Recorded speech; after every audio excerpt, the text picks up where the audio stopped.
Hey, it's Drybear. There's a ton of discussion going on about Stalker 2 right now, whether it's good, whether it's bad, or something in between. However, luckily, if you're on PC, there are a ton of mods that you can download and easily install to modify the game to your liking if there's something that's really bugging you. So today I'm going to go over a whole bunch of mods as well as how to install them if you're on PC that might make your life easier or just make something a little more comfortable. Some of these I'll go over my favorite one first that really made the game a lot better for me. It changed a visual thing that was giving me motion sickness. Super important, but we'll walk through each one by one, and then by the end, hopefully you find something that might be to your liking. Now, of course, if you're a true Stalker fan, you want to live the hardcore life as intended, the devs have confirmed a bunch of bugs exist in the game with many of its systems, potentially making the price of repairs higher than normal because the weapons are being treated as if they are fully upgraded when you're repairing them versus not. Some bugs with the A-Life 2.0 system making it not work entirely at all. Some bugs with the spawning rate, bugs with all kinds of things. So these mods will help alleviate some of those issues that you're having in the short term,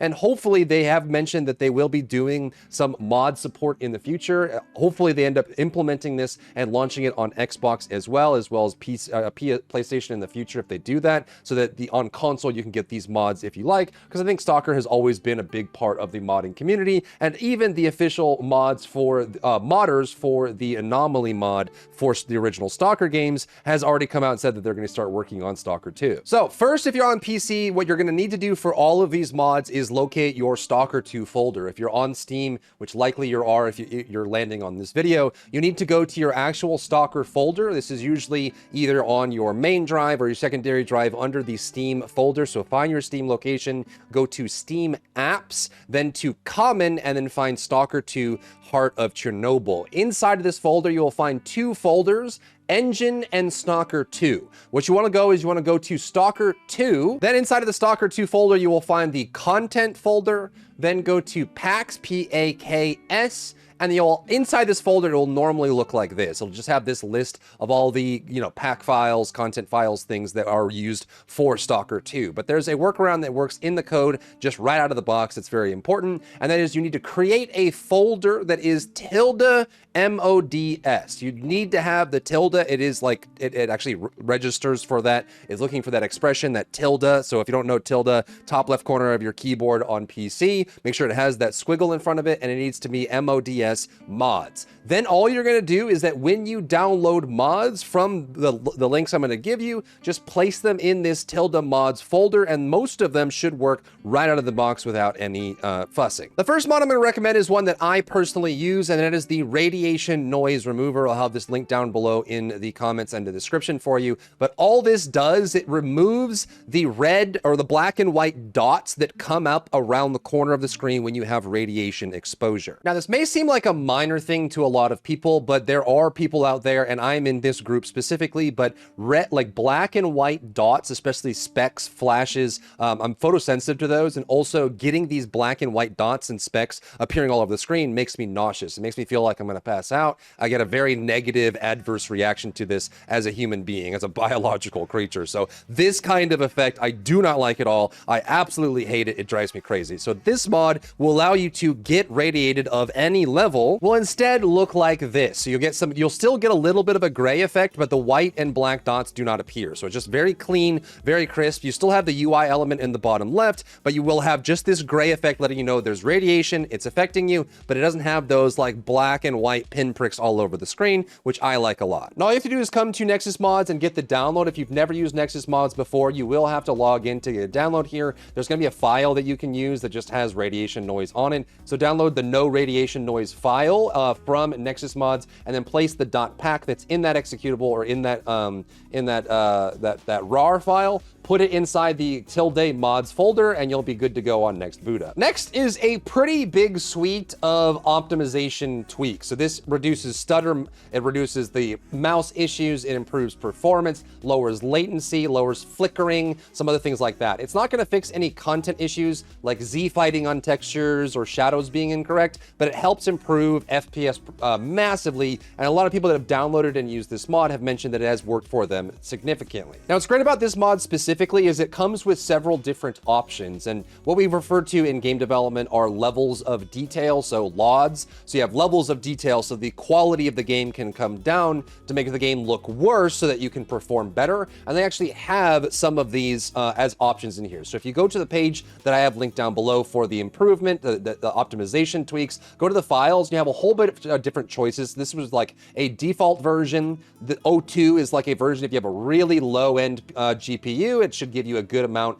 of FPS increase, but it has downgraded visuals, and a couple more over here that you might want to try. Oftentimes on Nexus mods, you will have multiple different versions that are preset and baked in, and you'll have to choose one of them that fits for you, and if it doesn't work, you can remove it from your mods folder and reinstall it to get a new one. But this one hopefully gives a lot of people out there a lot of FPS increase that they're desperately needing if they're struggling to perform on this. Also, keep in mind the developer's releasing a big patch this week that's going to focus mostly on crashes and quest issues, NPCs, things like that. So hopefully a combination of using one of these optimization mods and the crash fixes that the developers are putting out in a couple days will hopefully solve most problems out there for most people. Next up is a suite of .pack files that you can pick from that will change and scale the HP value of mutants in the game. I've heard many people complain about how many bullets it takes to take down a mutant. Even the basic chimeras or dogs can be super tanky, and then working your way up to the burgers and the bloodsuckers, a lot of those can take a lot of ammo, and some people just don't enjoy it. And so there is a suite of .pack files, Grok's modular Mutants Health here that you can download. Now, if you go to the files, again, this is gonna be the same thing. You just put it in your tilde mods folder, but under files, you'll notice that in these, there's gonna be a whole bunch of them. So you can change just specific mutants if you want. So whichever of these .packs that you take and put in your mods folder, that's what it will take. So if you wanted to use all of them, you could. If you wanted to use just specific mutants, you can. And there's also baked in modular options here. So like you do 40%, 20%, 60%, whichever one makes the most sense for you, depending on how much you want to reduce their HP for your experience. Just take only the files that make sense, put them in your mods folder, and you'll be good to go. Next up is a mod that I imagine most people will want to play if they're playing a casual playthrough or they're trying to enjoy the game in general. This mod will remove or reduce the amount of weight cost for specifically ammo, grenades, medical supplies, and food. So by default, these all take up weight. The more you hold on to, you can get overburdened very quickly. If you didn't know in Stalker 2, if you are overburdened in some way, even able to move, it will drastically reduce the amount of stamina recovery you have. It'll increase your stamina consumption on jumping, sprinting, things like that, to the point where you can really only sprint for a few seconds and you have to wait a long time to recover. So this mod specifically, if you go to the link down below, you'll have a couple options here. You can make it so that ammo, consumable, and grenades are at 10% weight, 50% weight, no weight, or a split between them. I imagine some people might just want to do no weight so that the only weight you have is from like anomaly or like your artifacts, equipment, weapons, gear, that sort of thing, but you can stack as many medical supplies as you want. Now, some people will tell you that this isn't the true Stalker experience because you're not having to manage your inventory and lug things around, but I imagine a lot of people would like to have a mod like this where they're able to reduce the burden of holding on to things in their inventory. So you'll find this down below, and again, this is just going to be a .pack file that you add to your mods folder if you want to use it. This is another big one that I imagine people will want to use. This one is a ability to change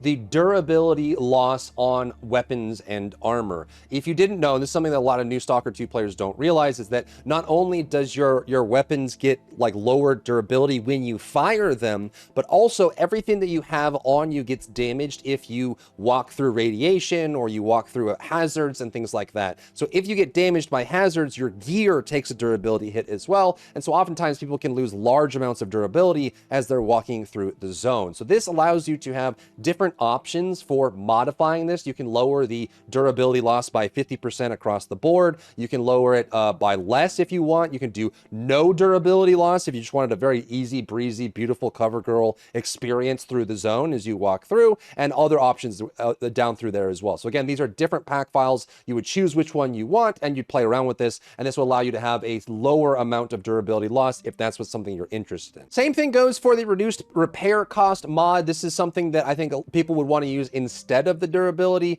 It depends, because they're kind of like two sides of the same coin, but this mod specifically will allow you to adjust the cost of repairs for repairing gear when you go to repair them. So this one will have, 80%, 60%, 50%, 40, 20%, or no repair cost on anything. So if you wanted to have that experience where you had, you could go to the shop and repair anything that you have, and you can keep your money for upgrading or other things, you can do that, and then you can have this option for changing the repair cost on it. Again, inside of this is going to be multiple files with different settings. It's named by the setting. So if you wanted a 20% repair cost reduction, you would use the reduce repair cost 20 pack file and put only that file in your mods folder. Or if you wanted 60% or whatever it is you're looking for, don't put all of these in because they're all the same thing. They will compete with each other. Just pick one if you wanted to use a repair cost reduction and put it in the mods folder. This is another huge one, but this mod just simply allows you to sell things under 40% durability to vendors. Now, keep in mind, the veteran stalkers in the zone know that there is actually one or two vendors in the game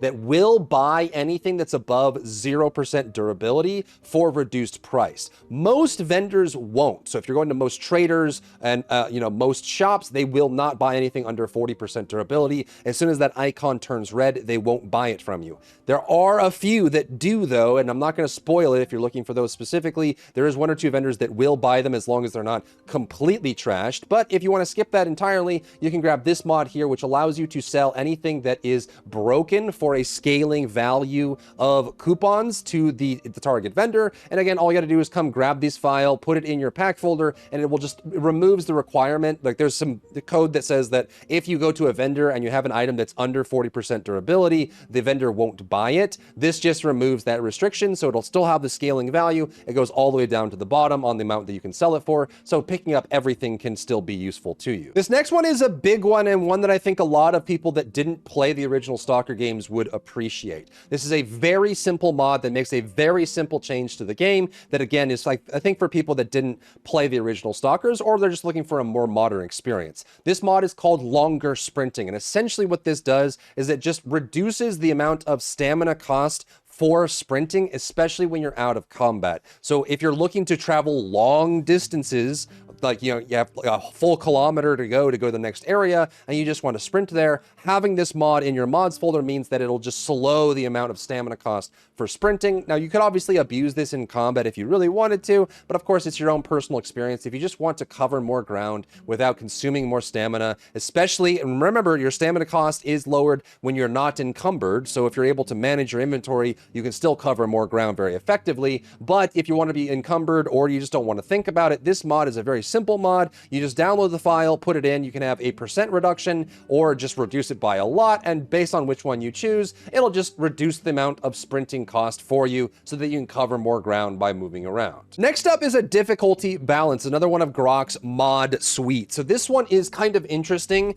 I haven't played around with this too much because I like completing the base game as is, untouched, as the chef intended, so to speak. So there is an option here for this mod. This, again, is going to be just a bunch of files that you will put in depending on what you're looking for. And this one specifically will allow you to change the weapon damage, repair cost, durability, the bleeding power, HP regen, consumable costs. So it kind of just flexes on the overall mode. It also can change the sponginess of enemies in an alternate file. So you can change around all of the different things that you're looking for to modify for the game. If you wanted to have like a global modifier, we've touched some of these already. So like weapon repair cost, we have a standalone mod for that. Durability, as well as consumable costs, but there's other things in here related to combat that you may want to include. So I'll leave this down below if you're looking for more of a difficulty tweakers to just make it a little bit different for you in the actual combat itself. Now, along those same lines, there are actually a lot of mods that play around with the AI, and I will tell you and warn you now that mods that mess with the AI of the enemies is always going to be a mixed bag. It could be really awesome changes, it could be really horrible changes, and oftentimes I don't recommend people that are modding to play with how the enemies behave. However, there are a lot of bugs with the AI right now that developers are still working on, so if you really want something that changes with the AI or the NPCs or enemies you're fighting, there are options out there. One of them is going to be Mac Lane's Better Gunfights. What this does is it plays around with the inaccuracy of the enemies. A lot of people complain about this. Like, this is one of the major complaints around the enemies, aside from them spawning on top of you. But the fact that at dead of night, when it's pitch black and you're in the bush, they're still lasering you in the head with bullets over and over. So what this does is this is another pack file that you can use to play around with the accuracy or inaccuracy of enemies, so they will miss a little bit more and it's a little bit more realistic. And you can play around with this on veteran mode to see if you like it better. Again, keep in mind that playing around with the AI through mods is always a mixed bag, so just be very cautious about that, but this is an option if it's something that you're looking for. Another very simple mod along those lines as well is a less grenades thrown mod. Tons of the AI enemies, they will say, got a present for you, and throw a grenade. And especially if you're fighting a large group of bandits or duty folk, or, you know, I'm not going to spoil the other factions, but if you're fighting a bunch of enemies and they start throwing grenades constantly, they are very good. Like, Counter-Strike elite level, like global elite level pre-nade good, where they throw the grenades. And oftentimes, if you have a large group of enemies, they're throwing grenades constantly. So if you're looking for a minor alteration to the gameplay mechanics of fighting humanoid NPCs that have weapons and gear, this might be an option for you of picking up less grenades thrown. It just lowers the amount of times that enemies will throw grenades, so it feels a little bit less spammy from that perspective. Another big one is the Longer Days mod. There's several versions of this. This one seems to be the most stable of them. All this does is it allows you to change the duration of the day. Many people have complained that the days are too short and the nights are too long or too frequent, which makes the game incredibly dark. Personally, for me, I like the dark game. I enjoy how dark it is and the aesthetic that it has, and I literally have no qualms with the duration of the day-night cycle in the game right now, but a lot of people have mentioned how much they don't like it. So there is mods that allow you to alter and change the duration of the nighttime, so you can actually do many different things for these to make these work. And just like most of these, since these are hard baked in changes, you can do like 1.5 times day duration, 2 times, 4 times, 3 times, whatever it is that you're looking for to make the day longer so you can have more daylight and explore. This is an option for you. And again, these are just going to be .pack files that you'll pick and run through as well. Inside of this, there's also some stamina changes and some carry weight things, but I think that the Longer Days is the most important if you're using the stamina, carry weight, that sort of thing from before, but you can also get it all in one place if you're looking for that in this mod. And the last mod I'll leave you with is a very simple mod, but could make life easier for a lot of people, and that is the Faster Backpack mod. So right now, when you pull up the PDA, there is a 1P animation that pulls up the PDA and shoves it into your eyeballs, and then the UI shows up. Same thing for the backpack. When you open your inventory, he'll pick up the backpack, reach his hand in and look into it, and then it opens it up. All this mod does is remove or drastically shorten that animation, so the inventory option can be a lot more snappy. You hit the button, it pops right up. Again, this is a very simple file. You just have to download this and put it inside of your pack folder, and it'll make your backpack animation shorter. And that's it. Those are the current mods that I would recommend, and the links are down below if you're looking for them for Stalker 2. I think the game is absolutely awesome, and whether you're playing it vanilla stock with no changes, or you're playing it with mods and modifications to your game, it doesn't matter. I think ultimately it being a single player campaign, it's all up to what you want to use it for and how you want to experience the game overall. So let me know which of these you use down below in the comments, and if there's others that you have found, new mods are coming out every single day, drop those down below as well so other people might enjoy them on top of it. If you found value in today's video, leave a like down below, leave a comment for the algorithm to help this video get seen by more people,